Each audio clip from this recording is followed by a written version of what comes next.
aquellos politraumatizados con quemaduras extensas, con un gasto metabólico elevado, como por ejemplo un hipertiroidismo, esos pacientes de pronto necesita algo más.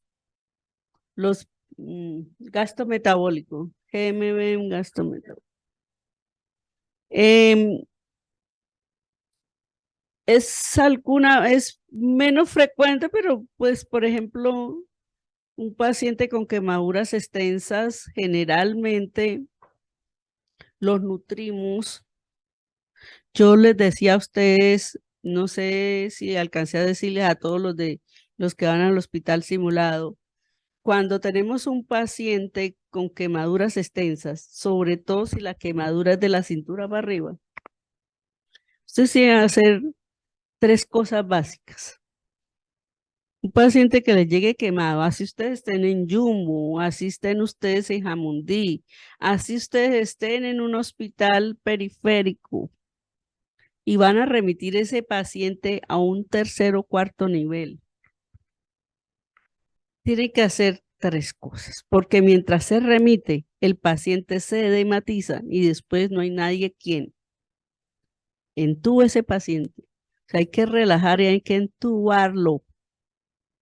Hay que conseguir una vena grande donde canalizar porque después de hematizado no hay quien le canalice nada. Y hay que pasarle una sonda de nutrición entera. Con eso usted ya le mejoran la sobrevida al paciente cuando llegue a un 3.º o 4.º nivel. Así estén donde estén. Así estén en Los Chorros, en el Mario Correa, en Cañaveralejo. Es que las vías, enviarlo, mientras llega allá y lo atienden en un 3.º y 4.º nivel, el paciente ya está hematizado.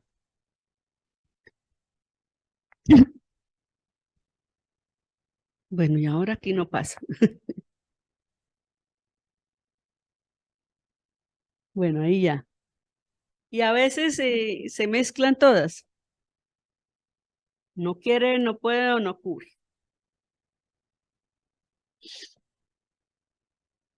Soporte nutricional. ¿Qué le vamos a dar por ese soporte nutricional? Le vamos a dar macro y micronutrientes. O sea, vamos a darle más de 40 elementos por esa sonda de nutrición que va al intestino o por esa nutrición que vamos a pasar por vía venosa. Ustedes saben que cuando uno pone, por ejemplo, potasio, no es fácil. Cuando uno se pone potasio a veces en pacientes con hipocalemias, vemos cómo se quema la vena, cómo esa vena se inflama, cómo hacen flebitis los pacientes con muchos medicamentos que le pongamos. Imagínese poniéndole más de 40 nutrientes a través de una vena. Eso no es fácil. Por eso se debe tener una vena grande, al menos la yugular, la humeral o un catéter venoso central. ¿Quiénes hacen parte de los grupos de soporte nutricional? El personal de salud que hace parte de ese grupo, que lo debe dirigir un médico, debe estar, por supuesto, la nutricionista, debe estar la enfermera jefe o el enfermero jefe, el auxiliar de enfermería, fonoaudiología, el químico farmacéutico, que es el que fabrica las nutriciones enterales y parenterales y el que nos ayuda cuando hay interacciones entre los medicamentos y los nutrientes y cuando a veces nos toca hacer fórmulas magistrales que sí se puedan pasar por la nutrición enteral o parenteral. Químico farmacéutico, que casi no lo tenemos en cuenta. Nosotros ni a veces sabemos que existen en los hospitales. Bueno, no.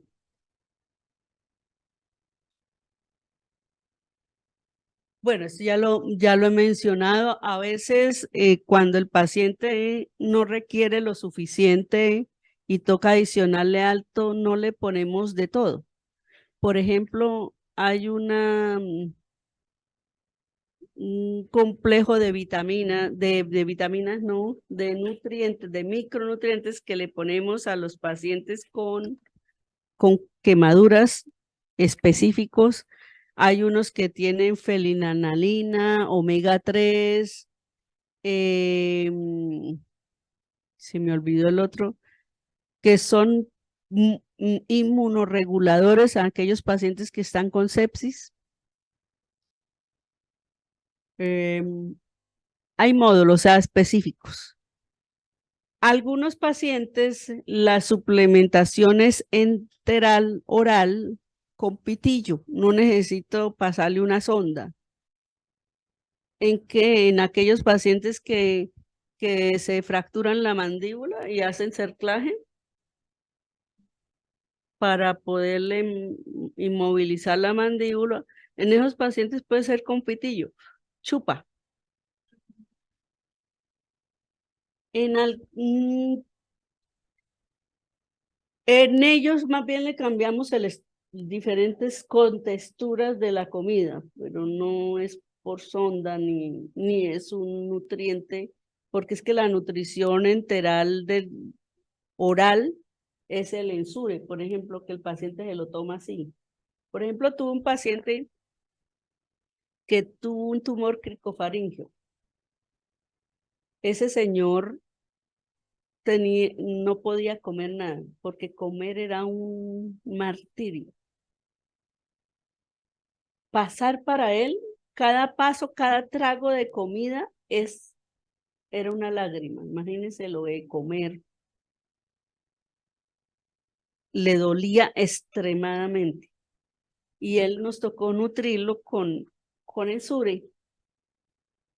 Y le damos un Ensure bastante advanced, que con poquito ya tiene bastante. Y él se tomaba de a traguitos. Esa es una manera de la manera de que lo damos oral, pero es o sea, está completo, ¿sí? No es como cuando tiene problemas de la dentadura o eso que uno le hace comida y la licúa y le cambia las contexturas, porque a veces no va tan completo como la que ya está elaborada.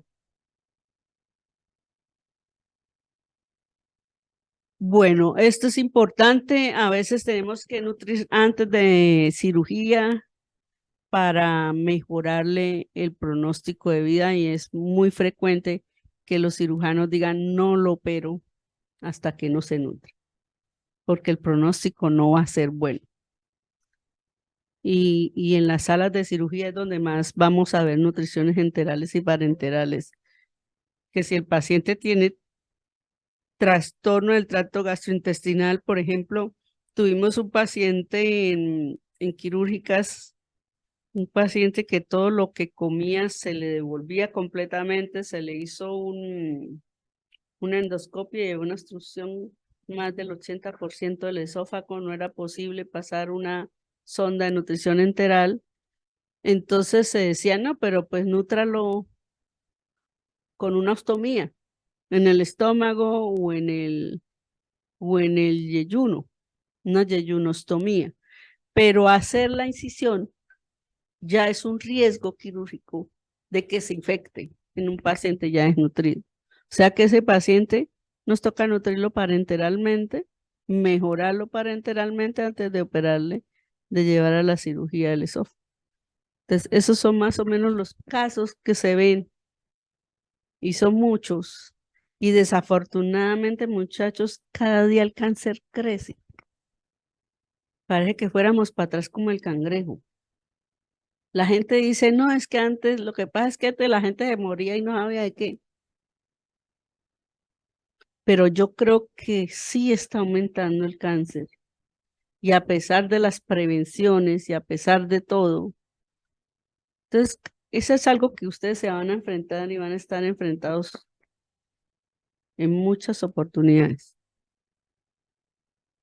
Bueno, empecemos un poquito. ¿Cuándo vamos a decidir si es enteral o parenteral? Esa es la primera pregunta. ¿Cómo vamos a decidir si le voy a pasar enteral o parenteral?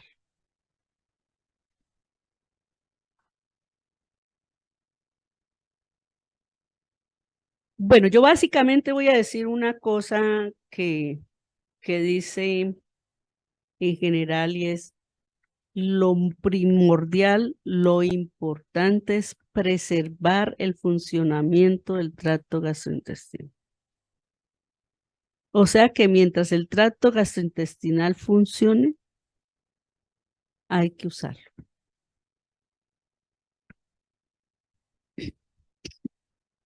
Mientras podamos alimentar por el tracto gastrointestinal, esa es la primera vía.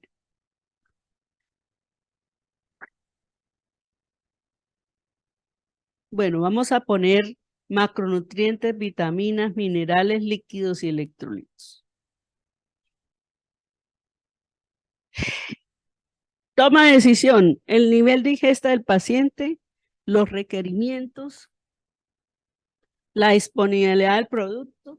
No es lo mismo que yo esté en Cali, que esté en un sitio donde haya toda la, aquí digamos en todos lados, a que yo esté en Bocas de Satinga, en Guapi, ¿cómo es que se llaman los otros sitios al lado de Bocas de Satinga? En el Charco Nariño, en Ismina Chocó, en el Alto Baudó, ¿cierto? En el Magdalena Medio, donde no es fácil llegar todas las cosas. No es fácil tener un gastroenterólogo que le pase una sonda de nutrición al yeyuno. O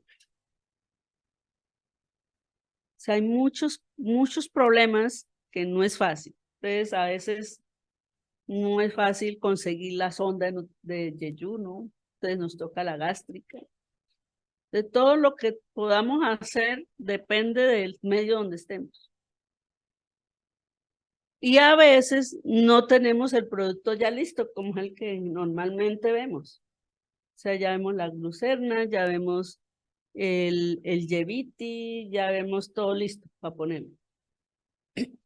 A veces toca entonces ver en las áreas rurales. ¿Por qué? Porque es que si ustedes llevan ese producto ya listo a las áreas rurales y no hay el medio de conservarse, se va a dañar. Entonces lo que se llevan allá en esos sitios son los polvos, como cuando uno prepara un tetero para los niños. O sea, ya está el polvo y se va a preparar. Entonces el problema de esos sitios es que a veces se contamina. El problema es entrar con agua potable. Hay muchos problemas, pero entonces todos nos tenemos que ir adaptando a todo eso. No es lo mismo que el paciente esté hospitalizado a que el paciente esté ambulatorio. De hecho, todos los pacientes de manera hospitalaria, cuando vaya a salir, tenemos que adaptarlo a la manera ambulatoria. Por ejemplo, dentro del hospital, generalmente las nutriciones enterales son goteos continuos. O sea, son goteos para 16 horas. Cuando usted le va a dar salidas de paciente, no lo saca con goteo continuo, tiene que va a sacar con bolos para que el familiar aprenda que le va a poner su desayuno, su almuerzo y su comida, y no un goteo continuo. Entonces, todo cambia. Para un, ¿cómo? ¿Por qué 16 horas? Porque está despierto, porque tiene que tener una posición para pasarle la nutrición enteral. Y uno dormido es acostado. y en esa posición no fluye la nutrición, además que aumenta el riesgo de broncoaspirarse.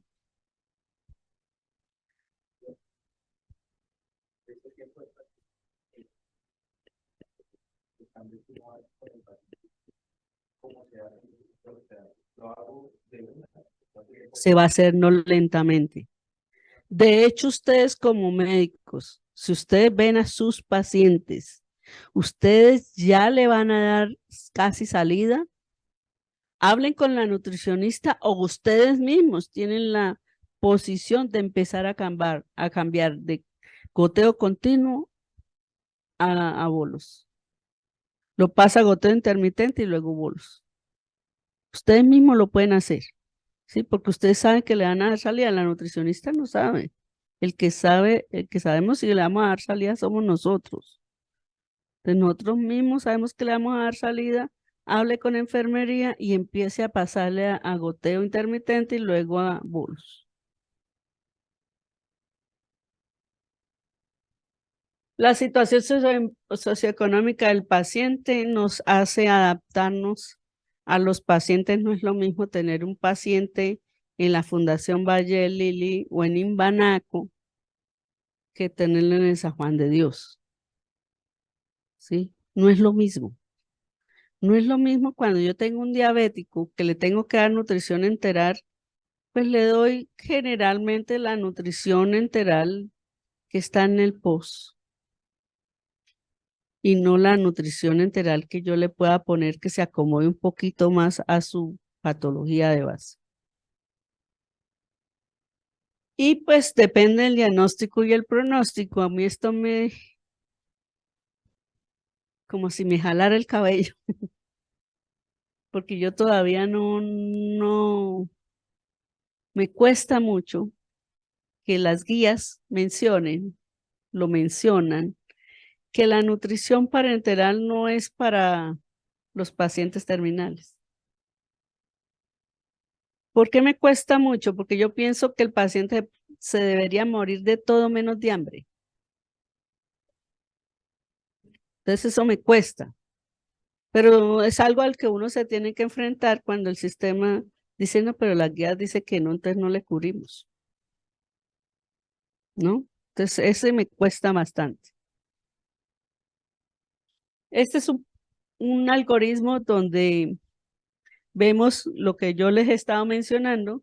¿Funciona el tracto gastrointestinal? Si funciona y está normal, la nutrición enteral es polimérica, de todo, de una. Si está parcialmente alterada, ¿qué es parcialmente alterado?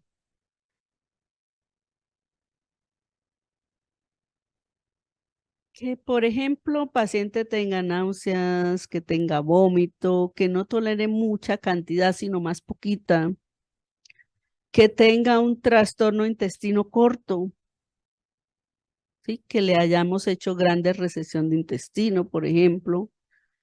Ese paciente yo sé que le hecho se le ha quitado gran cantidad de intestino, no va a ser suficiente lo que le dé enteralmente. Entonces, además de lo enteral, tengo que ponerle parenteral.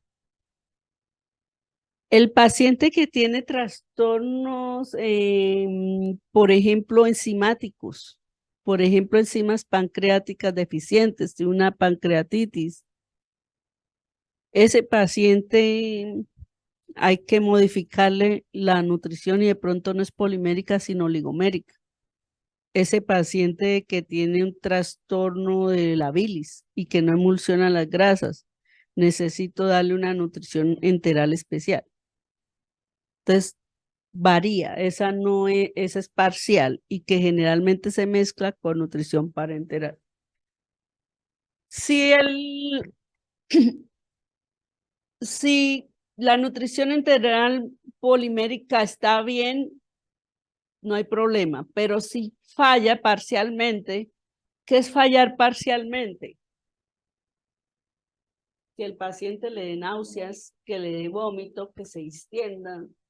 Empieza uno con goteos, por ejemplo, de 20 cc por hora. Usted le pone 20 cc para 16 horas, ¿cuántas calorías les da? Si sabemos que más o menos las nutriciones en general, viene un cc por kilocaloría. Y si le pongo 20 para 16 horas, ¿cuántas calorías? ¿Ah? O sea, no es nada, ¿cierto? Si le empiezo con 20 y el paciente no hace náuseas, no hace vómito, no se extiende, entonces yo digo, ah, listo, voy bien. A las siguientes 6 horas le subo a 30 o a 40 y empieza a hacer distensión y empieza a hacer náuseas. Esto es frecuente cuando tenemos pacientes postquirúrgicos, después de cirugías del tracto gastrointestinal, donde el cirujano sabe que el pronóstico del paciente no es bueno si no lo nutre. Entonces, generalmente estos pacientes, por ejemplo, que le hacen gastrectomías, salen con la sonda de nutrición abajo de la anastomosis. Ya el cirujano lo saca. Pero a veces no tolera muy fácil esa nutrición. Entonces, pegan con 20, bien, pasa 40 y no lo toleró, me tengo que devolver. Me devuelvo a 30. Ah, lo toleró, pero con 30 no es suficiente. Trato de forzar un día completo en 30 y volver a bajar a 40. No, definitivamente me tengo que devolver. No lo voy a dejar desnutrir. Tengo que ponerle nutrición parenteral. Entonces aquí cuando pasamos a esta parte,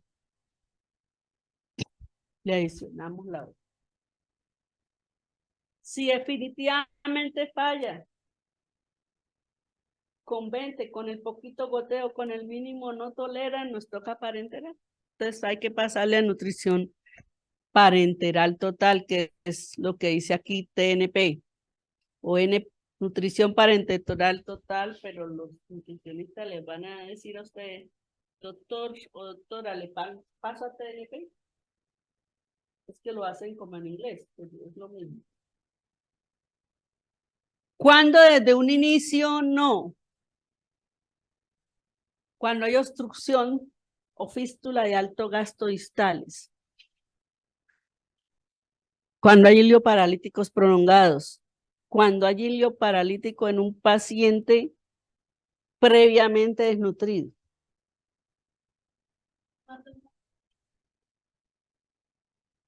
Cuando no pongo enteral, paso a parenteral directamente. Cuando el tracto gastrointestinal no está funcionando bien, o sea, cuando hay una fístula o una obstrucción distal. Un paciente con una recesión del colon mayor del 50% ya tiene que tener nutrición parenteral de por vida.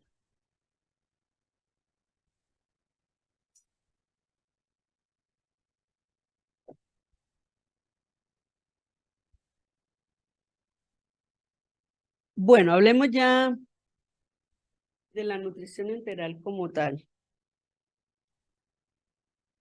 Yo pongo esta frase, es porque no es fácil. Y se me olvidaba la persona que es muy importante en el grupo de soporte, y es la psicóloga o el psicólogo. Porque no es fácil que el paciente esté decirle que usted no va a volver a probar algo por boca. Es que no es fácil, lo más rico de la vida es saborear una comida.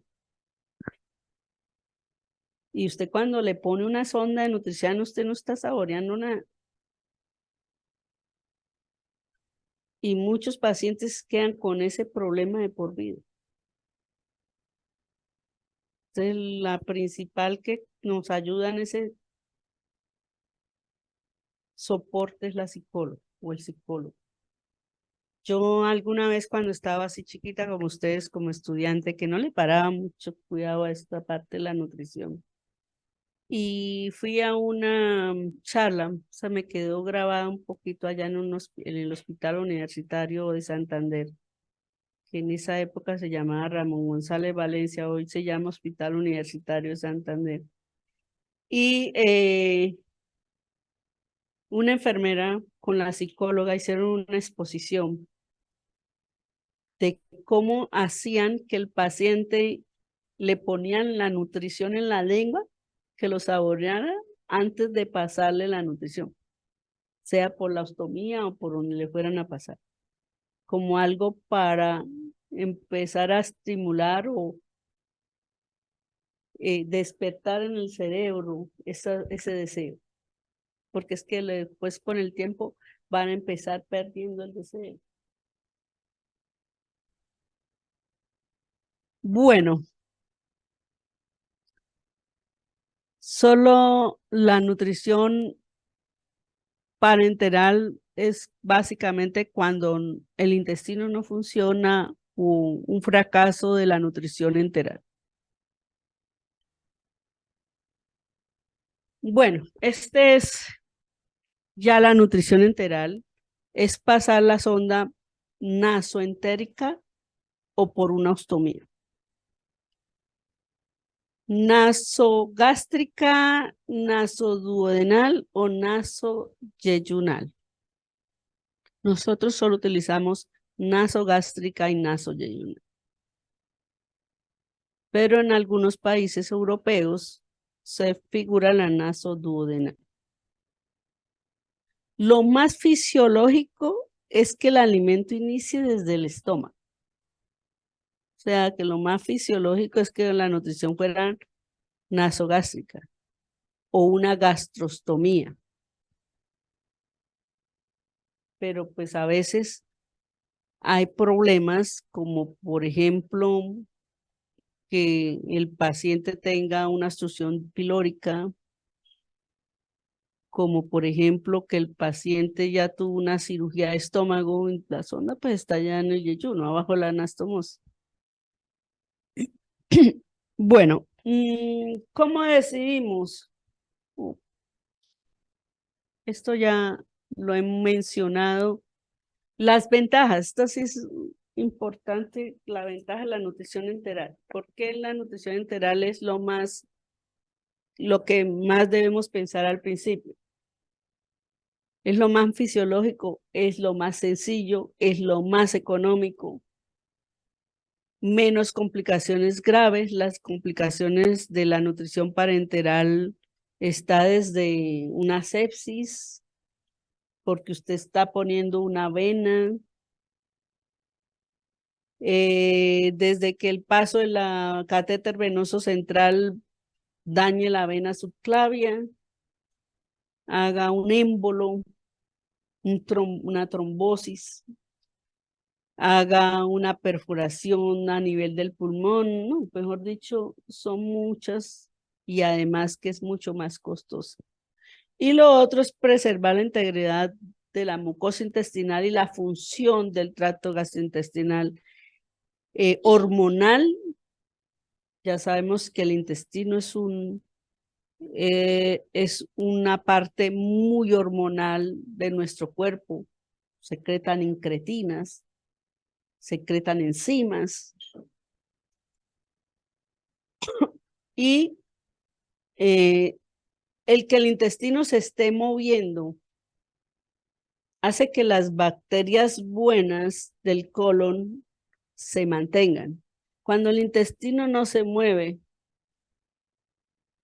van a aumentar las bacterias malas, proliferan sobre las malas y pueden irse a nivel linfático, mesentérico, a invadir el cuerpo, o sea, más predisposición a sepsis.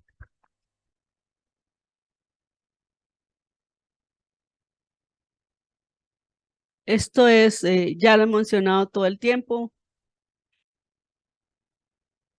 paciente desnutrido que se espera que sea incapaz de comer en los siguientes 5 a 7 días, o sea que ningún paciente dura más de 7 días sin comer.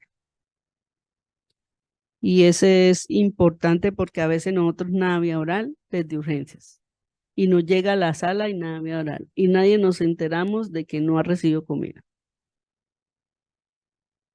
Hubo un paciente la última vez que fue al San Juan que hizo un escándalo terrible, el señor estaba furioso, pero furioso.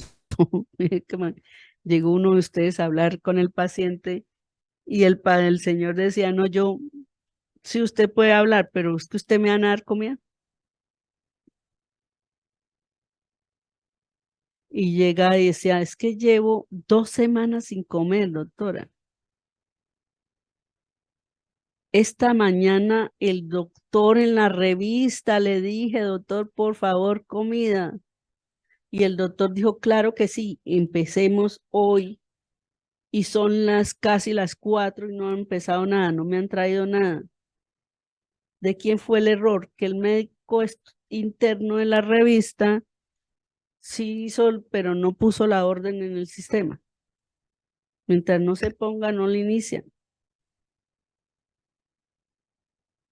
Pero es que yo, o sea, yo le entiendo al señor, yo por lo menos llega a las 4 de la tarde y no he desayunado y almorzado y mejor dicho, se me sale el santanderiano. Ahí sí de todo, o sea, imagínese. Paciente que esté bien nutrido, pero no se espera que sea incapaz de comer o no vaya a poder comer en los siguientes 7 a 9 días. Casi todos los pacientes que entran a las unidades de cuidados intensivos, unidades de cuidados intermedios, nos afanamos mucho por la parte médica, se nos olvida la parte nutricional. Y el pronóstico del paciente es importante en la parte nutricional. Ahí, si la parte nutricional está bien, el pronóstico es bueno. Y se nos olvida que requiere nutrición. Entonces, si ustedes llevan un paciente en una UCI, entubado, y ya más de una semana, no tiene buen pronóstico si no tiene una sonda de nutrición enteral. Entonces, miren eso, pásenle la sonda y empiecen a nutrir. Trastornos de la digestión y absorción, recesión del tracto gastrointestinal por cáncer, ya hemos hablado un poquito de eso, colitis ulcerativa, síndrome intestino corto, después de traumatismos orales como el cerclaje, problemas del esófago, quemaduras extensas, etc. Contraindicaciones, pancreatitis graves en pacientes con desnutrición. Si el paciente tiene una pancreatitis, usted sabe que lo que tenemos que decir es navia oral, ¿cierto? Porque lo que hace es que no, el páncreas lo dejemos en receso para que no secrete y no se siga dañando. Es una contraindicación relativa porque yo puedo pasarle la sonda en el yeyuno y no estimulo el páncreas. Entonces es relativo. Si le puedo pasar la sonda al yeyuno, aliméntelo al yeyuno y es enteral. Enterocolitis necrotizante, peritonitis, obstrucción distal de alto gasto, vómitos y diarreas intratables y el paciente que yo espero que vaya a comer, pues antes, ¿para qué lo voy a nutrir? ¿Qué tengo que tener en cuenta? Tengo que tener en cuenta la vía de administración, qué fórmula y cómo administrar. La vía nasoentérica o una ostomía, al estómago o al yeyuno. Esas son las decisiones. Entonces, esto ya lo he visto o lo he mencionado con ustedes a nivel del hospital simulado.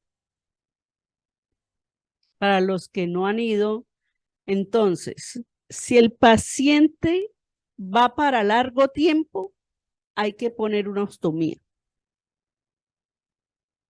Si es por corto tiempo, nasoentérica. Si el paciente tiene riesgo de broncoaspirarse, ¿quiénes tienen riesgo de broncoaspirarse? El paciente inconsciente.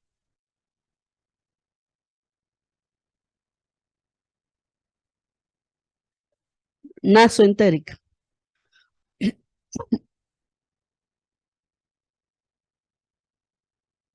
Si el paciente tiene riesgo de broncoaspiración, ¿quiénes tienen riesgo? El que esté inconsciente. O sea que todo paciente en UCI, con unidad de cuidados intermedios, Generalmente la nutrición debe ser al yeyuno, porque hay riesgo de que se devuelva la alimentación hacia el pulmón, si está en el estómago. Si yo no puedo tener mi paciente bien sentado, es mejor que esté en yeyuno. Las sondas nasoyeyunales generalmente las pasa el gastroenterólogo. Es un problema grave cuando me encuentro en lugares aislados donde el gastroenterólogo no va todo el tiempo. Si el gastroenterólogo va una sola vez al mes, ¿cómo voy a esperar un mes, 15, 20 días, esperar que llegue el gastroenterólogo para pasarle la sonda? Entonces póngale nasogástrica y trate de mantenerlo bien sentado, pero no lo deje sin nutrir. O hagan lo que hacíamos a la antigua. A la antigua era, le pasábamos la sonda nasogástrica, la nasoyeyunal, como si fuera la nasogástrica. Ella tiene como un pesito en la base. La metíamos como la nasogástrica, pero pues la dejamos allí, le empezamos a poner agua, paciente sentado, y por el movimiento del tracto gastrointestinal, la sonda se va moviendo hasta que llegue al yeyuno. Más o menos en 2 o 3 días usted le hace una radiografía de abdomen simple y ya ve que la sonda está más abajo del estómago, inicia la nutrición.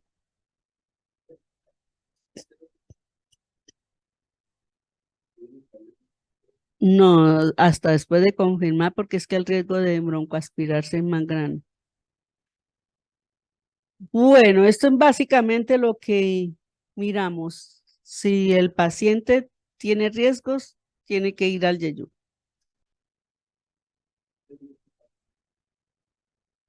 Le puedo poner parenteral de estrocita con vitaminas mientras tanto. Bueno, esto es lo mismo que he mencionado. Si es menos de 3 meses, nasoentérica, puede ser suplementación oral, como por ejemplo los pacientes con cerclaje orales.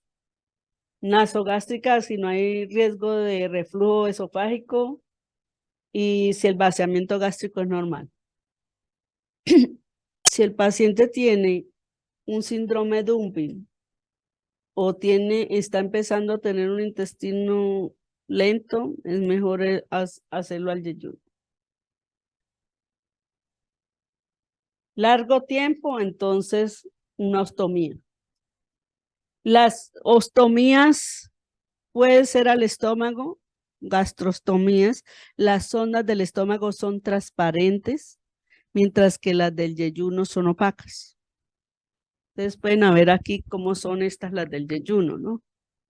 Estas son yeyunales y además son de varias vías. Yo quiero ver aquí que, por ejemplo, estas de 2 vías, pero todo va al mismo tubo.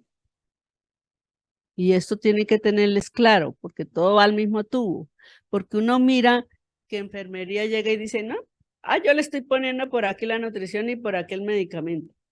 Es que todo va al mismo tubo. Entonces las interacciones medicamento-nutrientes se van a dar. Y eso tiene que tener pendiente el médico, porque imagínense que donde le pase algo al paciente, el culpable no es la enfermería, el culpable no es la nutricionista, el culpable es el médico.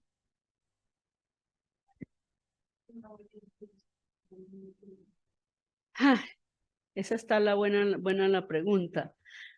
Bueno, esta por ejemplo tiene 3 vías, pero una es para inflar esta bombita. O sea que por ahí no va nada.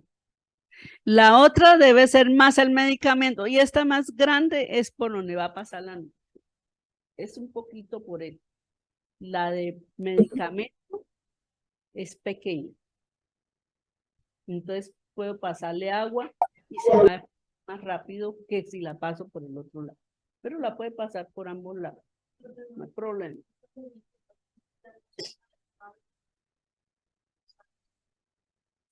Media hora, parar, lavar la sonda, esperar que haya fluido toda la nutrición y luego sí poner el medicamento. No se debe haber una mezcla, porque o no se absorbe el medicamento, o no se absorbe el nutriente, o puede haber interacciones que terminan influir en el pronóstico del paciente.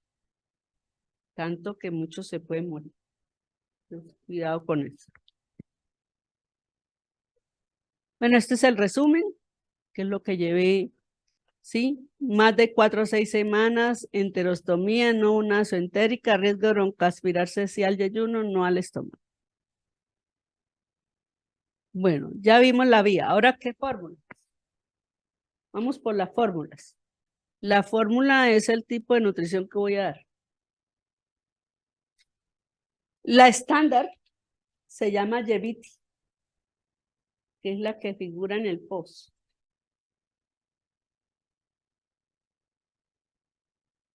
¿Qué tengo que tener en cuenta? Aquí está el otro algoritmo. Mi paciente tiene una enfermedad de base, es diabético,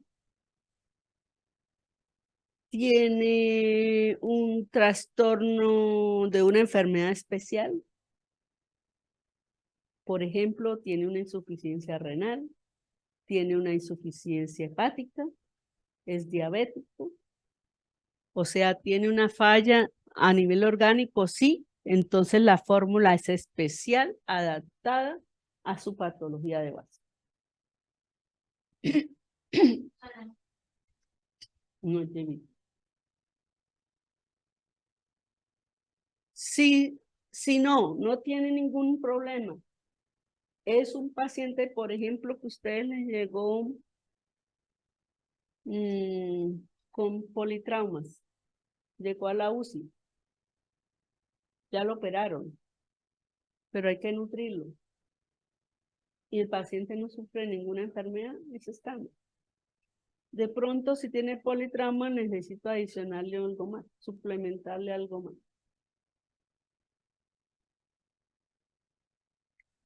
Bueno, y aquí va el S. Esperemos un momentico acá. Si es especial y tiene fallo intestinal, si no tiene, adaptar la patología de base. Si tiene fallo intestinal, sí, oligomérica. O sea, ya no es polimérica. Es especial oligomérica.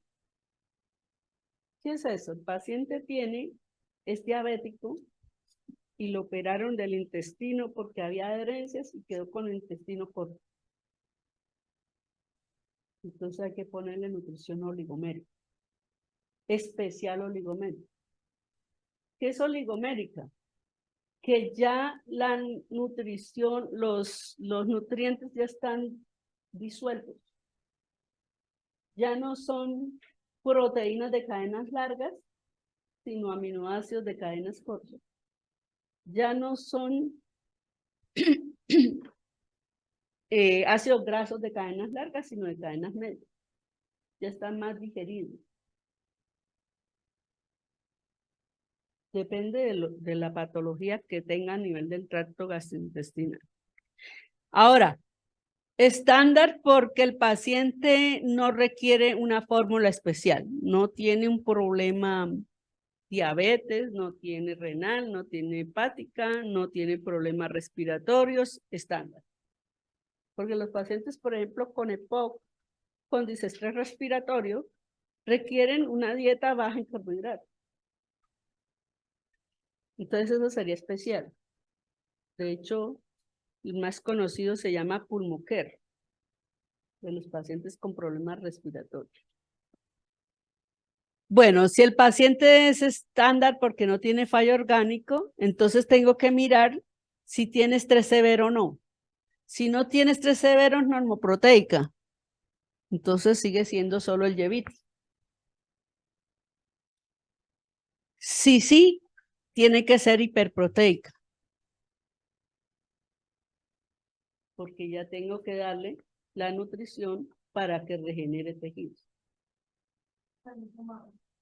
En un quemado, en fracturas extensas. Si no, normoproteica. Ahora necesito saber, el paciente no tiene patología de base, pero está desnutrido previamente. Entonces, si está desnutrido previamente, debe ser una fórmula hipercalórica.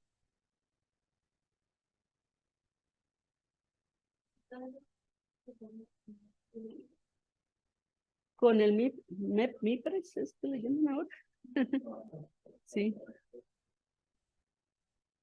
Sí, todo lo tiene que cubrir. Generalmente en eso hay desde que existió el ministro Gaviria, que fue de los logros buenos que hizo Gaviria cuando fue ministro de Salud, pues se pudo lograr que las enfermedades catastróficas de alto gasto, casi todas las cubren, si no la cubre la EPS, la cubre el gobierno. ¿Que se demora? Sí. Los trámites deben, creo que el año pasado o antepasado con Duque se trató de hacer que ese trámite se bloqueara, o sea, que no tuviera que ser gobierno EPS hospital, sino directamente gobierno al hospital, porque ese trámite, esa burocracia era lo que hacía la demora. Bueno, las fórmulas poliméricas, que ya hablé con todo ese algoritmo, yo creo que les queda claro, pero las poliméricas son las complejas con péptidos grandes con ácidos grasos de cadenas largas. Estas y las oligoméricas son con péptidos pequeños de 2 a 6 aminoácidos o aminoácidos libres y ácidos grasos de cadena media. Las poliméricas, entonces está la estándar, que generalmente viene 1 kilocaloría por cc, máximo 1.5 kilocalorías por cc. Son normoproteicas y como 1 caloría por cc son de osmolaridad normal, o sea, son isosmolares. Las altas en nitrógeno pueden ser isosmolares o hiperosmolares, o sea, tener 1 kilocaloría por cc o 2 kilocalorías por cc. Generalmente son altas en nitrógeno, son generalmente para aquellos que requieran regenerar tejido. Si mi paciente que requiere regenerar tejidos es un paciente que a la vez está edematizado, porque tiene una falla, una ICC, porque tiene una insuficiencia hepática, o porque tiene una insuficiencia renal, porque tiene edemas, tiene que ser concentrada, o sea, bajan líquidos. Entonces ahí sería hiperosmolar. Pero generalmente cuando hablamos de alta de nitrógeno es para pacientes que requieren regenerar tejido.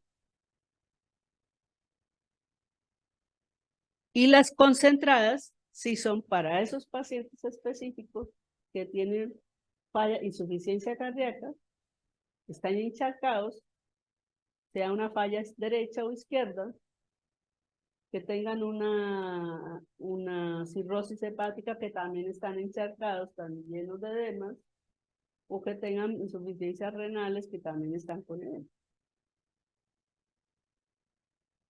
Entonces esto es básicamente lo que ya he mencionado. O sea, ya lo expliqué. Preguntas hasta acá.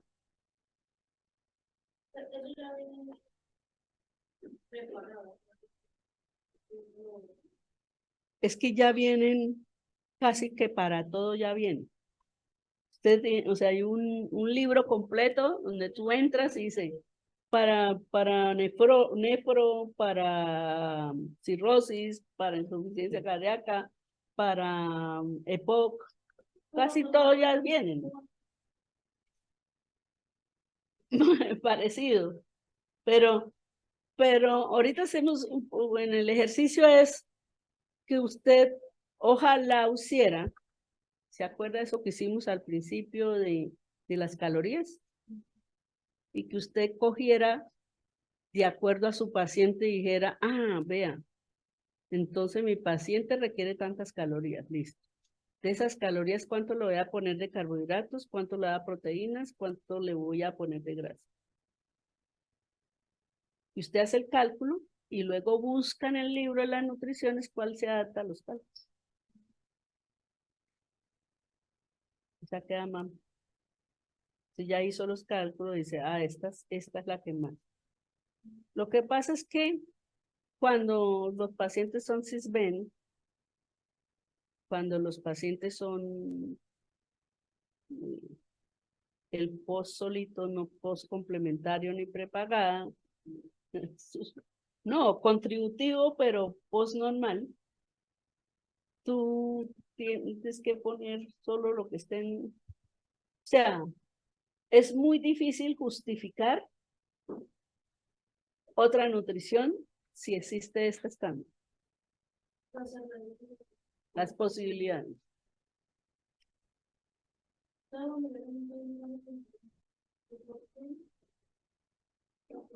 Hoy en día. Esas son las cosas que realmente me tira el cabello a mí como. Porque cuando usted le dicen, usted está en un hospital, le dicen, bueno, ¿y qué cisben tiene?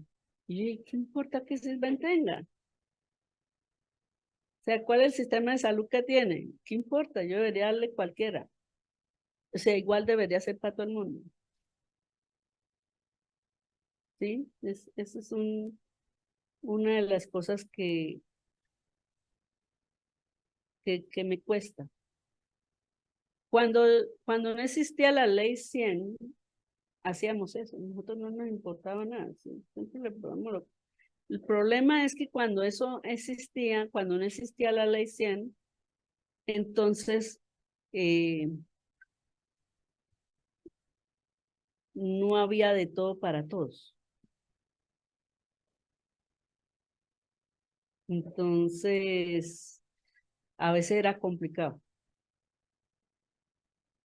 Cuando ya empezó la ley 100, yo creo que mejoró la cobertura.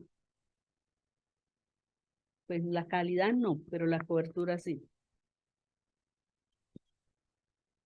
Bueno, esto es, los tipos de fórmulas pueden ser isosmolares, que ya le he mencionado, entonces 1 kilocaloría por cc, o hiperosmolares, la más conocida de las hiperosmolares es el Ensure. Entonces, ojo con el Ensure, porque es que nosotros a veces no mandamos como suplemento para las casas en los abuelitos, ¿cierto? Y se nos hace fácil, vean, formulemos la Ensure allá en esa lechecita ya para la casa, ¿no? Es que la familia dice que es que el abuelito casi no come, que es muy complicado para comer, que ya no casi no recibe, entonces es más fácil que por una jeringa le pase el Ensure, ¿sí? Pero no nos damos cuenta que hay hiperosmolar y que le puede producir diarrea. Y entonces tampoco nos damos cuenta que es hiperosmolar y que de pronto con solo 2 es suficiente. Y le mandamos 3. O sea, hay que mirarlo, mirar las calorías, cuadrar. Lo que pasa es que no somos a veces muy deportivos y frescos a la hora de mandar. Y se nos olvidó esos cálculos que ya les dije que hicieron, que deberíamos aprender todos. Las nuevas es el Ensure F, que tiene fibra, mucho mejor que el Ensure solito. Está el Ensure Advance, que tiene más aminoácidos inmunoreguladores acompañados del omega 3. Y el Yevity 2, que tiene fibra, que es mucho mejor que el Yevity solo. Y está en el post. El Ensure sí no está en el post. El Yevity 2 ya es lo que se da. Fórmulas especiales para insuficiencia renal hepática. ¿Qué diferencia entre la insuficiencia renal y la hepática? El tipo de aminoácido. Los aminoácidos de la insuficiencia hepática no pueden ser aminoácidos de cadenas aromáticas, tienen que ser aminoácidos de cadenas lineales.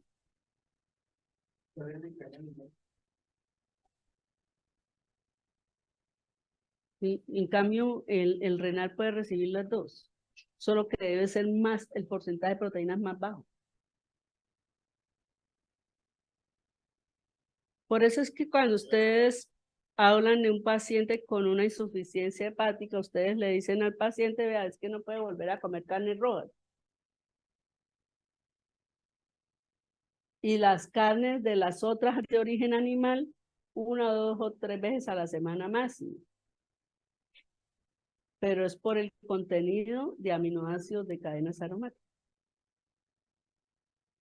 A las carnes rojas, ojalá una vez al mes, una vez cada 2 meses.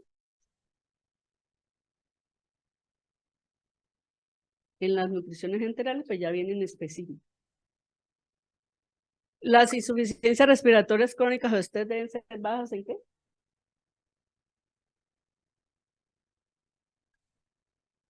En carbohidratos. ¿Por qué? Porque aumenta el CO2. Igual que diabetes mellitus o intolerantes a los carbohidratos, deben ser bajas en carbohidratos. Los que tienen estrés hipermetabólico, inmunosupresión, este es el que damos en los pacientes con escaras, el Abaun, que tiene glutamina, arginina y beta-hidroximetilbutanino y fenilalanina, que son altos en regenerar tejidos. Ustedes han visto los pacientes que están en las salas que de pronto la muchacha de nutrición va y le lleva un concentrado amarillito así que parece un jugo de naranja. Ese es el Abaun. ¿No lo han visto? Muchachos, nos corresponde a nosotros como médicos relacionarnos con todo el personal y estar pendientes, ser observadores.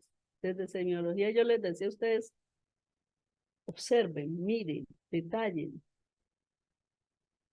y relaciónense con todo el personal. A veces vemos al médico, vemos al paciente y nos salimos a conversar al pasillo en vez de estarnos hablando con enfermería. Lo primero que uno casi tiene que llegar al hospital es conversar con la enfermería. ¿Cómo está ese paciente? ¿Cómo va?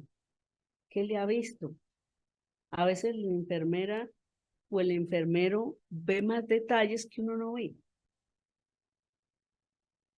¿Qué le comentaron? Si usted puede llegar y ver que están entregando turno, las enfermeras, péguense a esa entrega. Porque ustedes se dan detalles que a veces les sorprende cuando ustedes llegan a la revista y tal examen, ay, no hay. ¿Cómo que no hay? Y en la revista de enfermería dijeron, ¿por qué no? Usted no supo.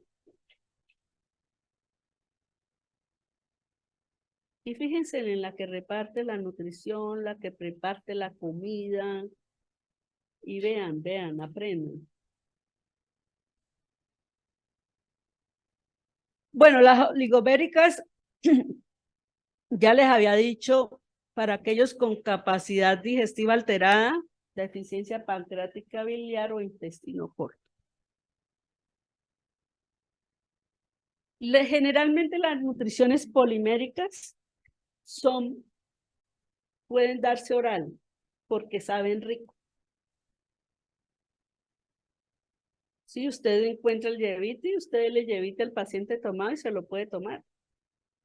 El Ensure, que puede meterlo por zona también. En la glucerna la puede tomar porque sabe rico.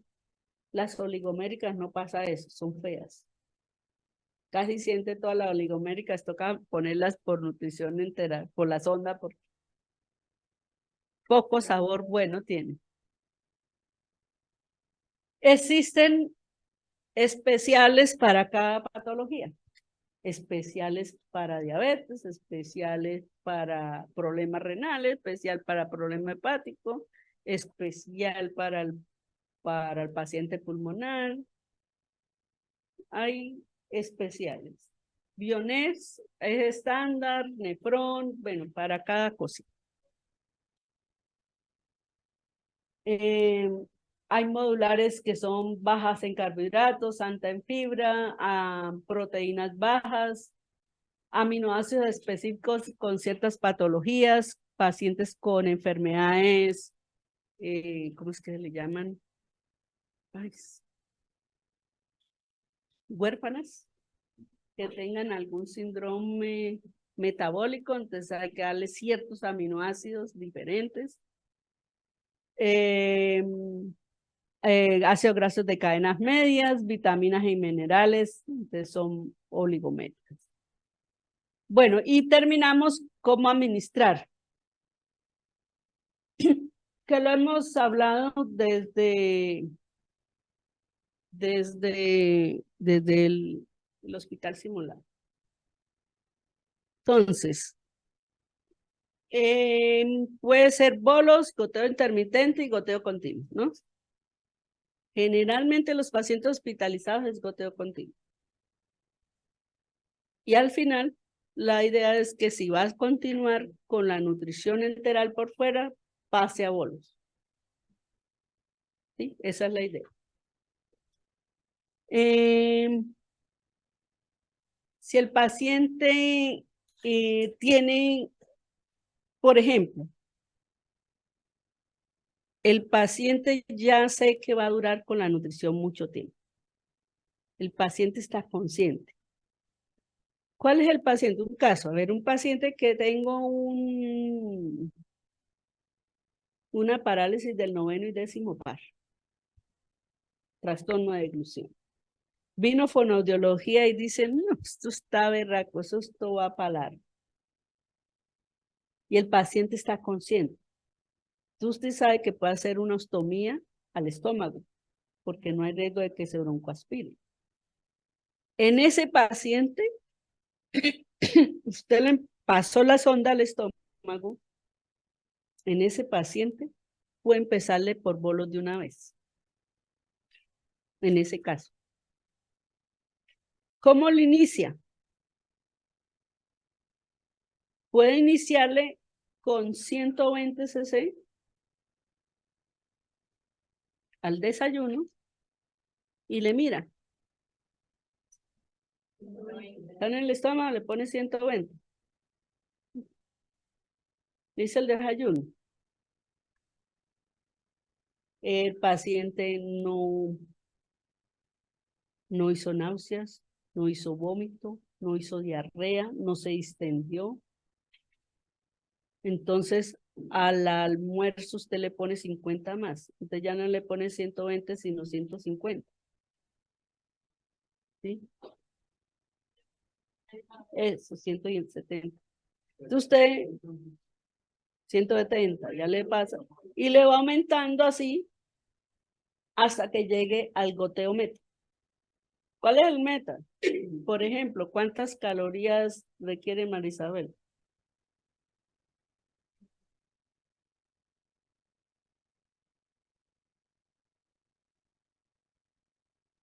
No, ¿cuáles son sus calorías?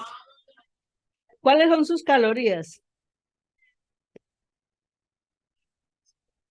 Bueno, 2.200 divídanlo en 3. Que es el desayuno, el almuerzo y la comida. 730 es tu goteo meta. Entonces vas aumentando hasta llegar a los 733, que es el goteo meta.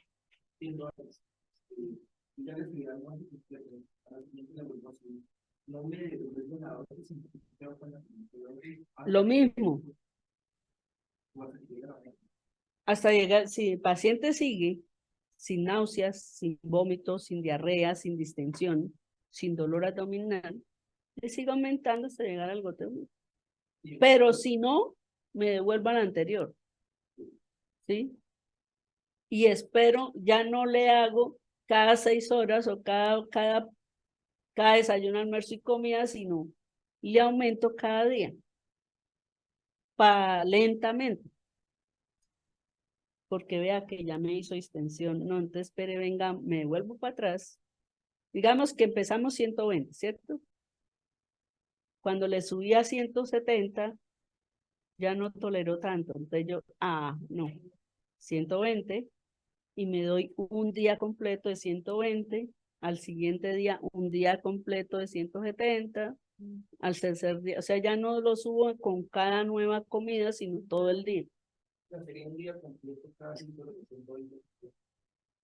Ajá, eso. Y voy aumentando lentamente. Generalmente se hace muy lento, depende del paciente. O sea, todo es del paciente. Todo es el paciente.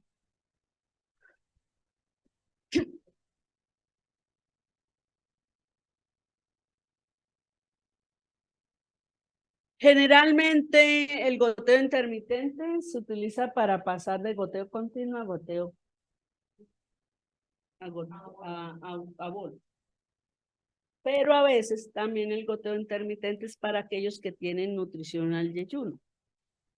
Recuerde que el yeyuno es un tubo, mientras que el estómago sí es un reservorio grande. Entonces, generalmente, yo inicio en el yeyuno con 50, que le paso, acuérdense que habíamos dicho 120 en un bolo que puedo pasarlo en 2 horas o en 1 hora, en el estómago. En el yeyuno no puedo hacer eso de pasarlo en 1 hora, tengo que pasarlo en 3 horas o 4. O pasar los 120 en 3 a 4 horas. Eso.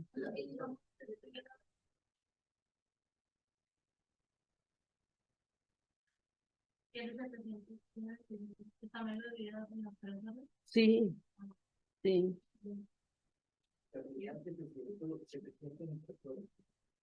Ajá.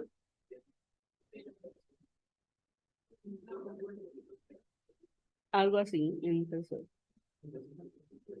Sí, en 3 o 4 horas lo que vaya dando de acuerdo a la tolerancia. Afortunadamente, eso casi siempre lo hace la nutricionista, pero igual ustedes tienen que estar pendientes. ¿Qué ocurre en el San Juan que yo he visto a veces? Hace rato no vuelvo, pero prometo volver este año. Pero ¿qué he visto? Y no solo en el San Juan, también he visto en los Chorros, cuando veo goteos de nutrición, que va un día y le pongo 50 y pasa 3, 4 días y siguen 50. Y estoy desnutriendo al paciente. Y entonces no, es que la nutricionista no ha podido venir a verlo porque es una sola para todo el hospital. ¿Y quién es el responsable? El médico. Es que ustedes pueden decirle a la enfermera, súbale el goteo.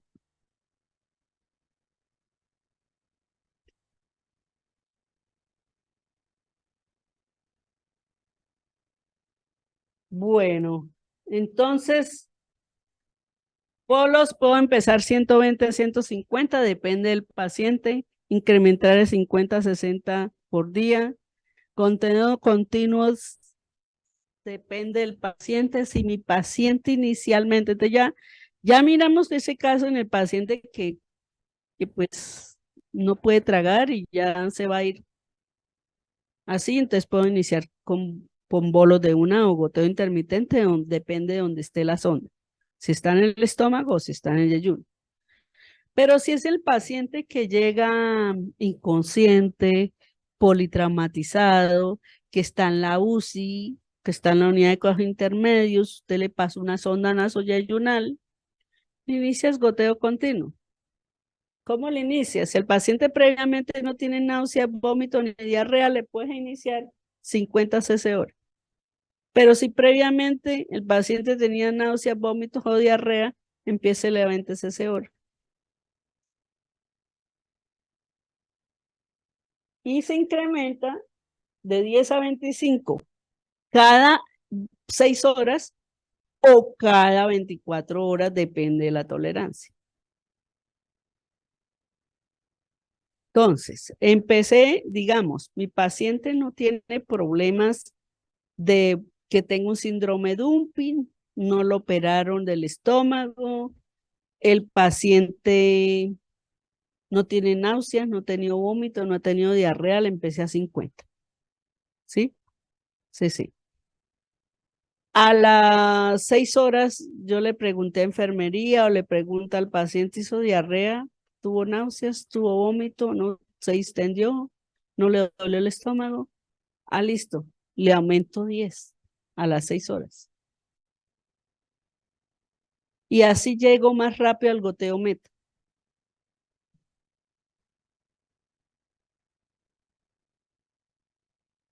Entonces, pero si el paciente a las 6 horas que ya le aumenté, empieza a hacer como un poquito de distensión, mejor dejo las 24 horas. Entonces, cada 24 es que le aumento. Me demoro más, pero voy más seguro.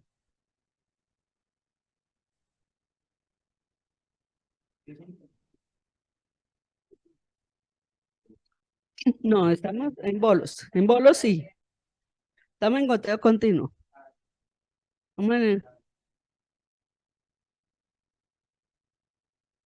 Complicaciones. Las broncoaspiraciones, neumonías broncoaspirativas. Por eso es que se utiliza que si va por largo tiempo es mejor hacer una ostomía y no nasoentérica, porque las nasoentéricas hay que cambiarlas cada 15 y si el paciente está cada 15 días mete y saca, más riesgo de que le produzca algo en la faringe o en el esófago. Mientras que las ostomías pueden durar años, 6 meses a un año, ahí no tienes que cambiarlo. Entonces, por eso si va por largo tiempo, una ostomía. Que migre, si es frecuente. Si es frecuente que migre cuando el paciente, acuérdese que hace náuseas y puede hacer vómito. En ese momento estaba en el yeyuno, vomitó y se fue al estómago.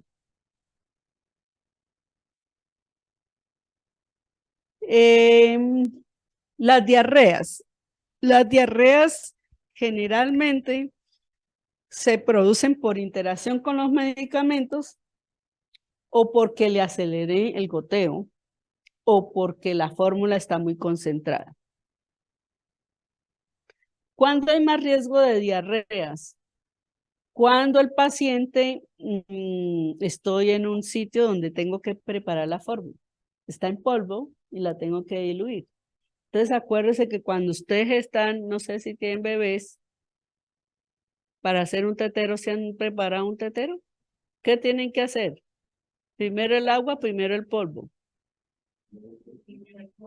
No, primero el agua.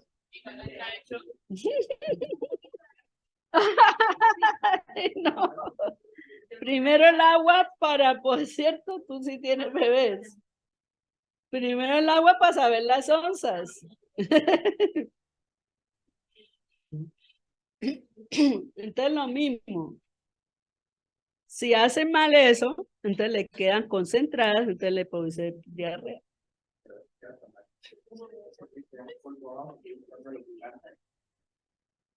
Eso es lo que más produce distensión, diarrea, es eso. ¿Qué pasa con el goteo? El goteo es el siguiente, muchachos. Que llega y resulta que el paciente le empieza a las 7 el goteo, a las 7 de la mañana. Va todo el día y la enfermera era el turno de 7 a 7.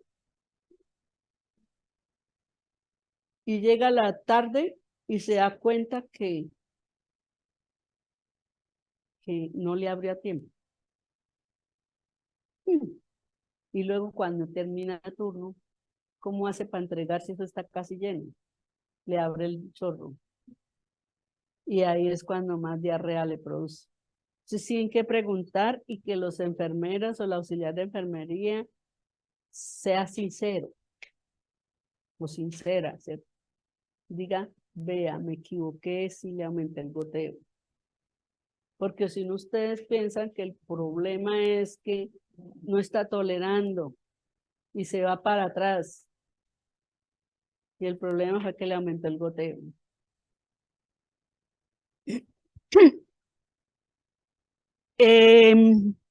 Lo otro que pasa es que se tapone. y se taponan, y es muy frecuente que se taponan y se taponan en las casas. Y llegan ustedes a urgencias con esa sonda tapada. ¿Cuál es la causa? Las interacciones con medicamentos, que el familiar nos llegó las instrucciones con los medicamentos y que puso los medicamentos a la misma hora, etcétera, etcétera. Pero lo otro es que el paciente le dice al familiar, ya me cansé de esa leche, ¿usted por qué no me licúa ya un sancochito y me lo pasa por la sonda?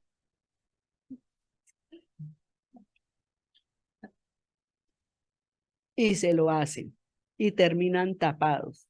Y se tapan en la casa y entonces al